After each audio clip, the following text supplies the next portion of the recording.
আজকেও শাহজালাল এয়ারপোর্টে আগুন, সিপিসিতে আগুন, সব জায়গায় শুধুমাত্র আগুন। যখন জুলুমের মাত্রা বেড়ে যায় আল্লাহ অসন্তুষ্ট হয়ে যায়। আমাকে বিষয় দিয়েছেন খুব ভালো, কবর হাসর আর মা বাপের ওয়াজ করতে বলছেন। এটাই তো করার দরকার রাত্রে শেষ রাইতে কেরে, কারণ আখিরাতের জবাবদিহিতার ভয় যার অন্তরে থাকে, কবরের জবাবদিহিতার ভয় যার অন্তরে থাকে, সে কখনো জুলুম করতে পারে না। আমার ভৈরবের ছেলের আওয়াজ করে বলুন ঠিক কিনা বলুন, তারা কি জুলুম করতে পারে? এই জন্য আমার ভাইরা, মরণ একদিন হয়ে যাবে। বলুন আসল ঘরের নাম কি বিল্ডিং না কবর? আরো বড় করে বলেন বিল্ডিং না কবর? এই কবরে যারা গেছে তারা কি ফিরে আসছে?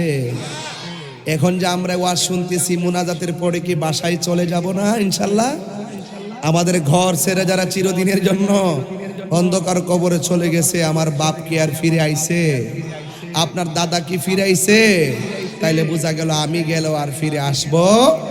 আরে মাহফিলটা তো ৩য় বার্ষিক মনে চলতেছে।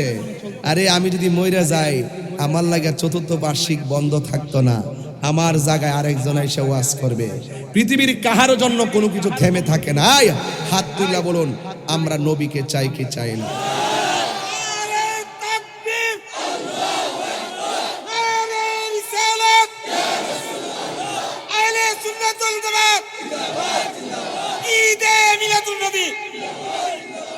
আল্লাহু আকবার জোরে বলেন, আরো বড় করে আল্লাহু আকবার। সবাই আপনার কি কষ্ট হইতেছে? ভৈরবের মানুষ একটা দেশে রাষ্ট্রের উদ্দেশ্যে একটা বার্তা দিছি। আগামীকাল বুঝবেন বার্তার হুকুম কি, আগামীকাল থেকে বুঝবেন বার্তার আওয়াজ কি। বার্তার আওয়াজ মানে সিয়ারে কাফন সরিয়ে যাইব। তাহিরি কাউকে ধরে না, ধরলে ছাড়ে না। কথা বলেন ঠিক কি না বলেন? শুধু শিক্ষক নামবে না, শিক্ষকের ছাত্র নামবে। শুধু শিক্ষক নামবে না, শিক্ষকের সন্তান নামবে। শুধু শিক্ষক নামবে না, শিক্ষক আমাদের যে অনুপ্রেরণার জায়গা শিক্ষক, সেই জায়গা থেকে আমরা নামবো। অনতি বিলম্বে দাবি মানতে হবে, ঠিক কিনা কন? আমার বাবারা, আমার প্রতি আপনার রাগ করবেন না। আমি যেহেতু একজন জাতীয়ভাবে চলাফেরা করি, আমার মেন্টালিটিটা শুধু ভৈরব সঞ্চারা না, আমার টার্গেট থাকে সারা দেশ। শুধু সারা দেশ থাকে না, সারা বিশ্ব। ইনশাআল্লাহ বাধা হবে যেখানে, লড়াই হবে সেখানে। এই ভৈরবের ছোট ছোট পোলাপান আগে দেখছি নিচে বইয়া বইয়া নিশিরাইতে কারবাসি শুনছে। এখন আমার পোলাপান দেশের কথা বুঝে, দশের কথা বুঝে, হক কথা বুঝে, বাস্তব কোনটা বুঝে, এগুলো হাতে গড়া সৈনিক। কথা বলেন ঠিক কিনা বলেন? আর হবে না কেন? এই পোলাপানের বাপ দাদা 14 গোষ্ঠী সুন্নির ঘরের সুন্নি। এরা বিশ্বাস করে নবী কবরে সশরীরে আসবেন। এরা বিশ্বাস করে নবী হাসরের মাঠে সুপারিশ করবেন। এরা বিশ্বাস করে মার বুকে লাথি মারলে হজ করলে কাজ হবে না। এগুলো কি একদিনে হইছে? আম গাছও কি ধরে? কথা কন, আম গাছও কি ধরে? একটা মাহফিল বাজান সিল্লে আইছি, এর হরে যে সিল্লাইতাছি বুঝেন না, শৈলে ফেল চাইতাছি। কারণ এই দেহটা দিছে কেডা? আমি একবারে কো হুজুর দেশের পরিস্থিতি ভালো না, আপাতত একটু ডাইন বাম বুঝা ওয়াজ করেন, টিপ দিয়া কর কি। আমি কইলাম যে আপনি তো 20-50 বছর বেশি বাঁচবেন, আপনি একটু টিপ টাপ দা ওয়াজ করুন। আমার আর 20-50 বছর বাঁচার ইচ্ছা নাই। হক কথা কইয়া যদি 2 দিন পরে সাইড দা মরে যায় গা, আমরা ভৈরব সঞ্চারাবাসীর কোনো দুঃখ নাই।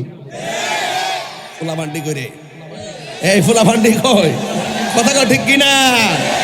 আল্লাহু আকবার কর।